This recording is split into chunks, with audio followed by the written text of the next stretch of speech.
Hi guys, it's Rachel here. So the big question when you've written your book is, should you indie publish or should you self-publish? Which one is the right path for you?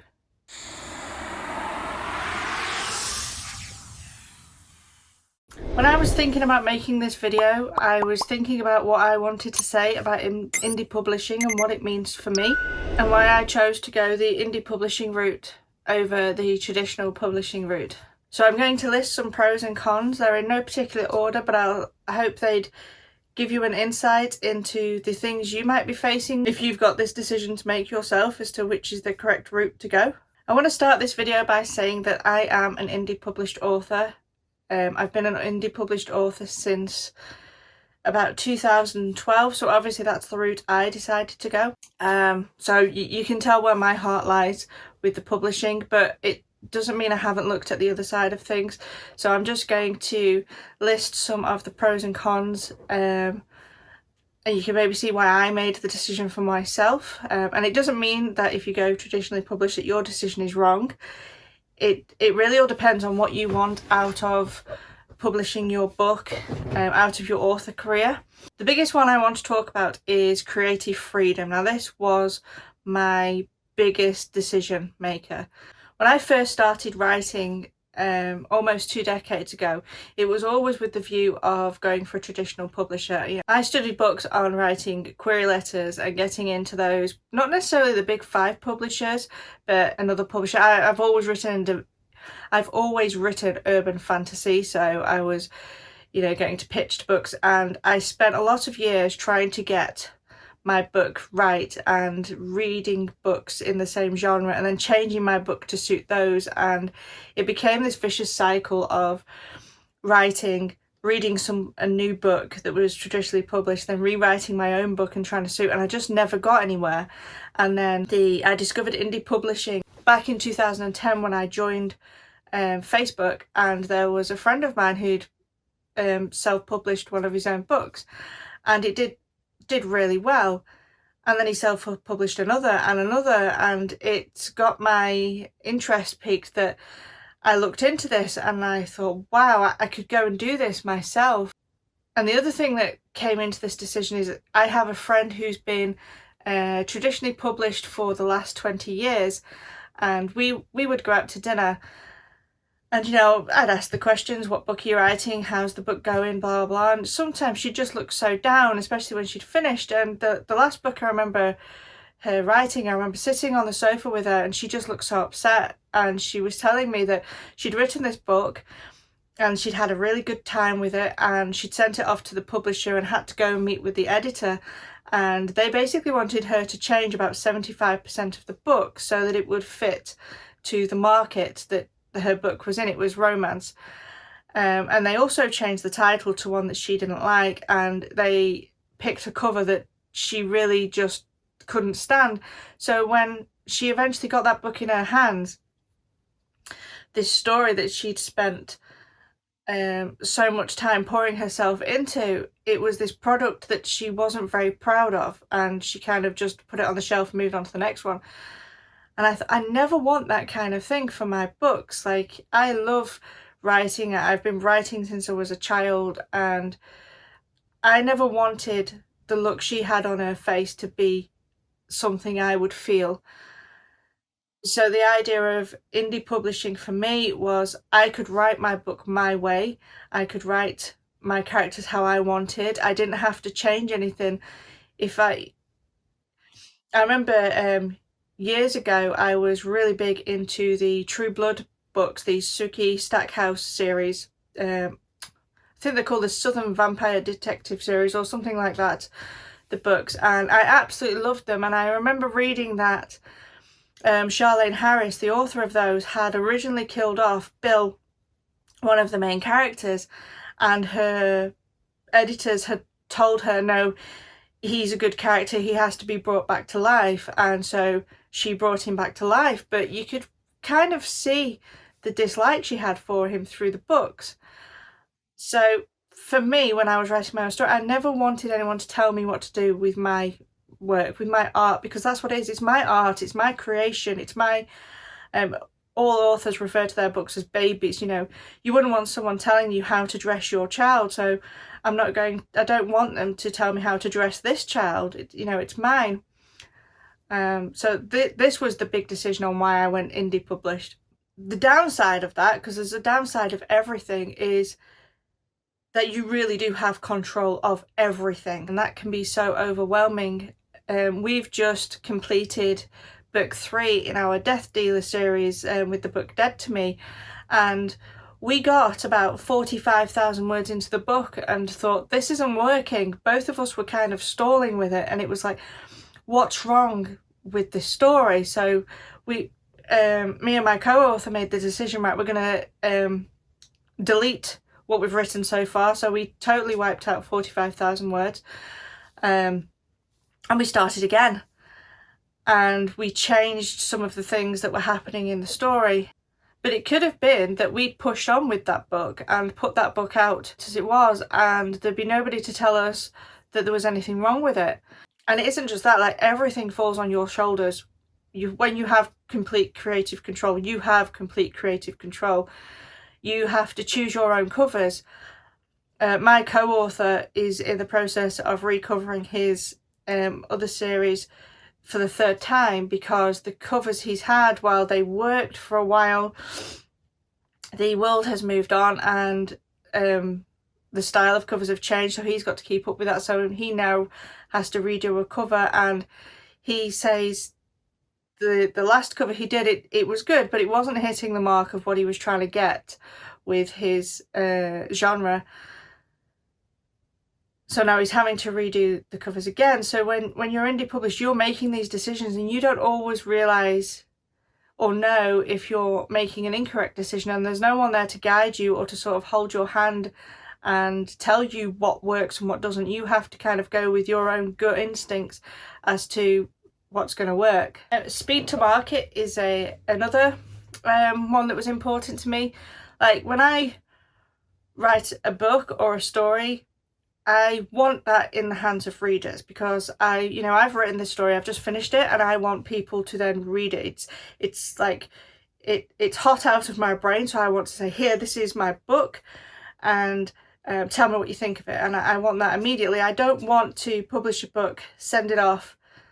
So I don't want to finish a book, send it off, get it through all the gatekeepers at the traditional publishing, and then it takes 2 years or more for that book to come out, by which time I've moved on and I'm a different person. You know, it's, as I record this, the year's 2021, and what I was writing in 2019 is completely different, and I'm a different person. So, but with indie publishing, like, we've just finished Dead to Me, and we wrote it, we got it edited, and then we put it out, and it's a very fast process, and the book is in the hands of readers, and the reviews are up on Amazon, and we can see very quickly, and we're not even on the next book, what people are thinking about that. So the speed to market is very good, which also works with trends. If you can remember when the Twilight books came out, there was an influx of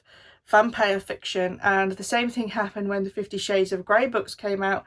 There was an influx of those BDSM erotica kind of books came out, and people that liked writing those kind of books could, like, oh yeah, we'll jump on this trend and we'll get our book published. But I'm not actually sure what's big at the moment, because I don't tend to keep up with it anymore.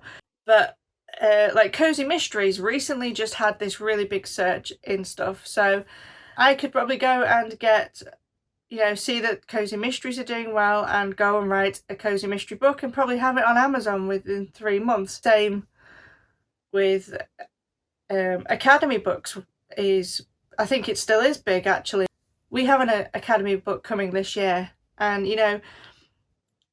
the speed to market is the indie authors can react a lot faster to the market than those authors going the traditional route, because what is big today, if you try and write to that market, is not necessarily going to be big in a year or two when your book comes out with a traditional publisher. So for me, it meant I could keep on top of the trends within my genre and not necessarily stick to them, because I like, my own creative process, but it means I could tailor things to the current market, like book covers, for example.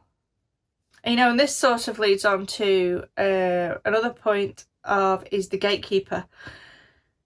When you are an indie publisher, there is no gatekeeper there. You can literally write a book and put it on the online retailers and it's sold. And if you were to write a book, those traditional publishers could come back to you and say, well, that kind of book isn't selling at the moment, so they just turn you down, not because there's anything wrong with your book, it's just that it's not what they're looking for. And you hear a lot of people talking about market saturation.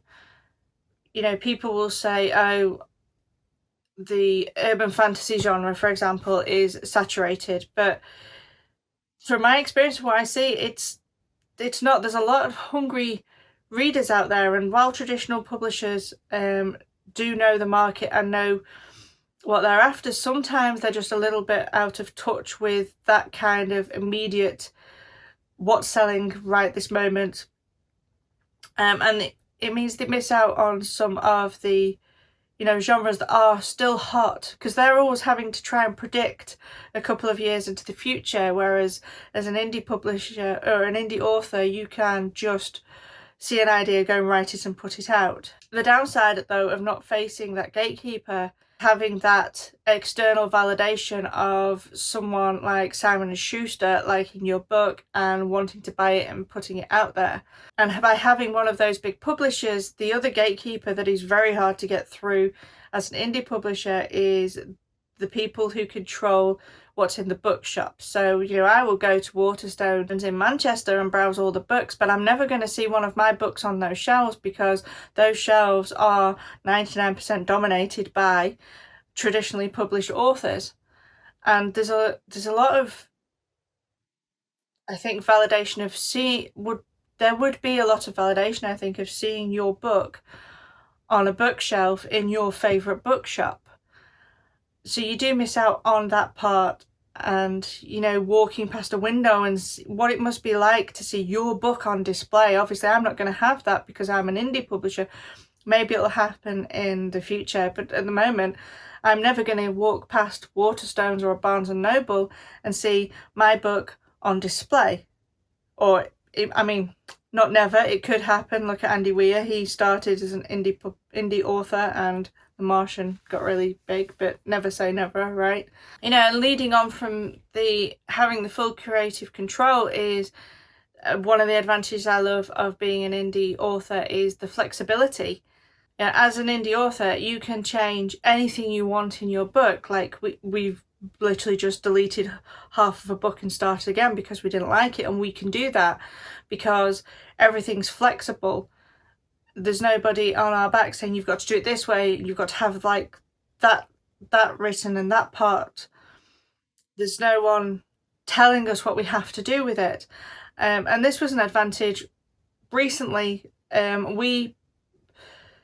don't know whether it's an advantage or a disadvantage actually. We put Dead to Me out on Amazon. It was up for pre-order, and so we uploaded the book. And by accident, one of the chapters had got switched. Chapter 18 and 19 were in the wrong order. And some of the end chapters weren't the edited chapters. It took someone leaving us, I can't remember if they left us a 3 or a 4-star review, and said she thought one of the chapters was switched and the end of the book could do with some edits, for us to go, oh my God, what's happened? So we had a look at the file, and this reviewer was right. One of the chapters was swapped around, so we've swapped that. And the edited chapters that were actually edited, that we'd put some unedited chapters into the book by accident and uploaded them, we could swap those out. So we had the flexibility of, there was a problem in our book and we could just go and fix it, and a couple of hours later it was uploaded onto Amazon, Barnes and Noble and Apple and all those with the fixes in place. I've never been traditionally published, so I don't know how that works with them, but I imagine it would take a bit longer to just go and change something if they needed to. One of the other advantages of being flexible is there are a lot of marketing tools that are available to indie authors. So, I mean, if you're in KU, you can take advantage of having 5 free days. You can, not even if you're not in KU, you can put the price up or down depending on what you're trying to do. Like, we recently got a BookBub deal on our Death Dealer series, so we put book 1, Dead to Arrival, down to 99 cents, and we could just do that because we got this deal, and then when that was over we put the price back up. I don't know how easy that is with the traditional thing, but we're in control of how much the book's going to be, when it's going to go on sale. You know, there's flexibility. We can decide to put the book for free to try and entice new readers in, and so there's all that control on the price and the marketing. The downside of that is you are in complete control of your book, and you could make a decision which would completely kill the book's ranking, and maybe you can't recover from that. Like, one of the decisions authors often face is, should you go wide or should you go all in with KU? And how do you know what's the right decision for your book? Like, we had our Death Dealers series in KU, and we had a discussion and recently decided to pull them all out and put them wide. So the last book, Dead to Me, has never been in Kindle Unlimited. It's gone straight on to wide, so it's available on all the retailers we could get them on, which would probably annoy some of our KU readers because they read our books through KU and now they can't get this third book in the series the same way they could before. So we may lose readers because of that. On a plus side, if we'd have been in wide first and decide then to go into KU, as some authors often do, you risk, you know, losing a market for your books by swapping them. So while you can be flexible and you can make changes as and when you want, sometimes those changes can have a detrimental effect on your sales and your ranks or whatever you're trying to achieve, and it can be quite overwhelming. I'm in a social media group called 20 Books to 5k, and it's a fantastic group, and I always recommend indie authors go and join it because they have got so much knowledge on the indie market.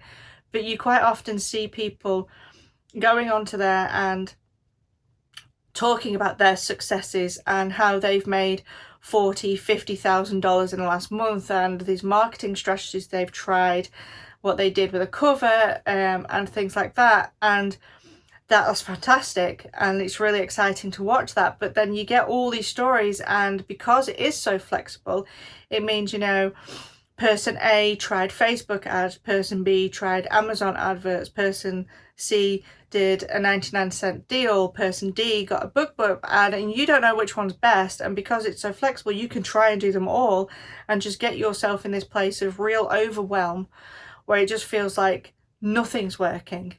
And we've got ourselves in that situation, and I've actually had periods where I've like, I'm going to stop reading these for a moment because they're making me feel like there's something wrong with my books because I'm not reaching the same level they are. You know, I think there's one author, and he's an indie author, and he reached $100,000 in 1 month. I mean, that is amazing. But I could easily look at that and think, well, why aren't I making that? Because I'm in the same genre that he's in. So if you were traditionally published, none of that is in your mind because that's not your responsibility. You know, they deal with the covers, and you just write the book and sell it to them, and the majority of the rest of the stuff is with the traditional publisher. So on the flexibility side, it's great because you can be flexible where you need to, but it's got the downside that it can be very overwhelming to be that flexible and to know what you're doing right for your books. I suppose another one of the big things is the financial side with your books. When you are indie publishing, you generally earn more per sale of a book than you would if you are a traditional publisher. traditionally published. So if I put a book on Amazon for $3.99, I'm going to get 70% of the royalties, so I think that's about $2.50 per sale. Whereas if I'm with a traditional publisher, I might have a deal that's about 40% royalty. So I'm going to see less of that money. And with the models of indie publishing, you get those royalties quite fast. So the Death Dealer's book that we've just released at the end of April, we will see the royalties for that at the end of June. Whereas if we were traditionally published, you know, we'd finish that book in April, send it off, it'd probably not get published for a couple of years, and then traditionally published authors only get their royalties paid once or twice a year, so you're not getting that influx of money. And I know that many people think if you have a traditionally published book that you're making millions and you can give up your day job, but in reality it's not actually true.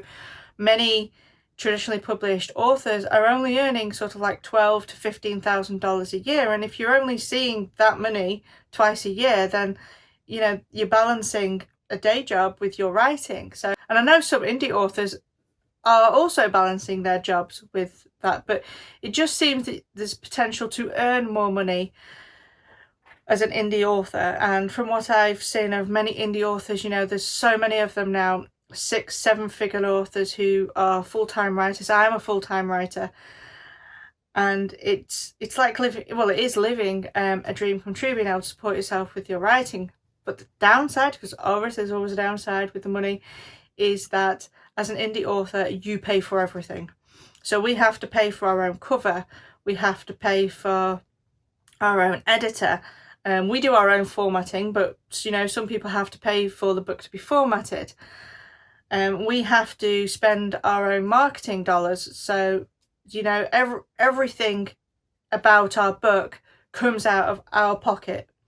Whereas when you're traditionally published, you know, they pay for the cover, they pay for the editors. I think the marketing is actually switching. I think there is a lot of pressure on traditionally published authors now to market their own books. So, you know, there it's like, okay, but as an indie author, you have to financially invest into your book. And if that is a flop, you've lost that money. But for me, having that creative control is worth that. Don't want to use the word instability, but it's the one I can think of. But it's worth it for me that I'm having to watch every month what I'm earning to make sure I've got enough money to cover my bills and life and stuff like that. And you know, if needs be, I'd go out and get a part-time job just to fund that, you know. Another thing I love about indie publishing is that you are responsible for your own schedule, so you call the shots. You can put a book every 2 weeks out, a book every month out, or a book every 6 months, or once a year. It's entirely up to you. You can work to your life. There's nobody dictating to you, or you've got a contract, so you have to have a book out every October. But you can also write faster if you want to. The thing with traditionally published authors is if they are prolific writers, the publishers don't like to put the books out so fast because they're going to saturate their own market. As an indie author, you're not really thinking about that. You're just putting the schedule out. There's nobody else setting the deadlines but you, and you set them to fit your life.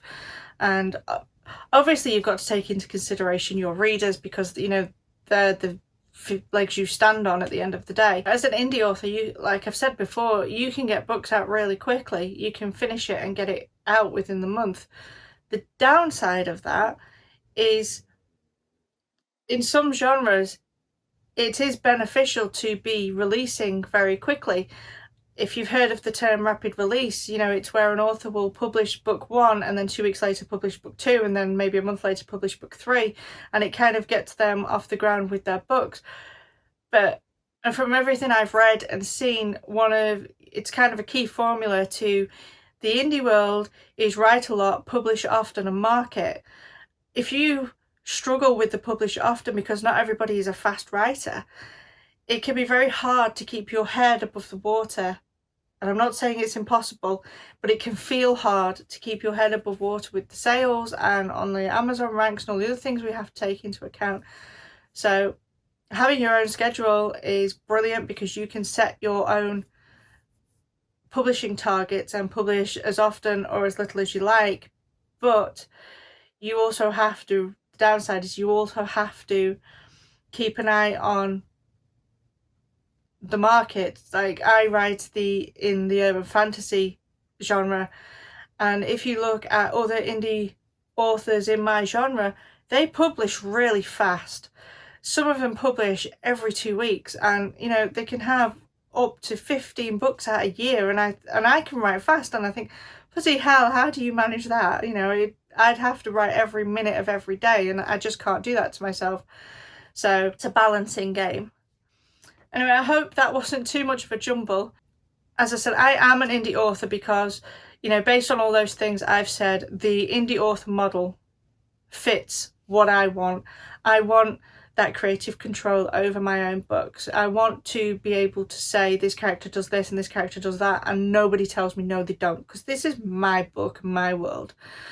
I like the flexibility that I can change genre if I want to write a different book. You know, one month I want to write a horror book, and the next month I want to write an urban fantasy book, and the month after that I want to write a romance book. I can do that as an indie author. I like the fact that I have control over the money and how much I'm going to earn. I'm not such a big fan of the marketing. That's probably only the downside. I do need to kind of step up my game with the marketing side of things, but it's not the end of the world, and I'm sure once I get into it properly it will be great. And one of the other things that does drive me mad about being an indie author, and I didn't mention it in these pros and cons because it's probably a con, is stigma. Like, I don't tend to tell people very often that I'm a published author because they always ask you specific questions. When you say I'm a published author, they'll say, oh, have you got a book out? And I'm like, yeah. And they'll go, which is it? And, you know, I don't want to tell them, because then they go looking it up, and when you say, oh, you know, they'll be, oh, who published it? Oh, you're rich and this, that and the other, because they have this stereotype idea of traditional authors, and, you know, looking at people like Stephen King and J.K. Rowling, they think you've got these massive publishing deals, and you're like, oh no, I published it myself, and you can just see the change in their faces, as if, oh, you're not good enough, which is not true, because, you know, just general readers don't understand the market, that there are so many indie authors that make 6 or 7 figures doing what they love, that it shouldn't matter whether we are indie published or traditionally published. But, you know, there still is that stigma out there, that if you publish your own books, you're saying you weren't good enough to submit it. So that is the only downside, is braggability, which is fine because I'm quite a shy person generally. I hope this video helped you today, and helped you to make a decision with your career, because I really just love helping other authors. Let me know down below in the comments which route you're thinking of taking and why, or which route you have taken. Don't forget to give this video a thumbs up and hit subscribe, and I'll see you next time. Bye!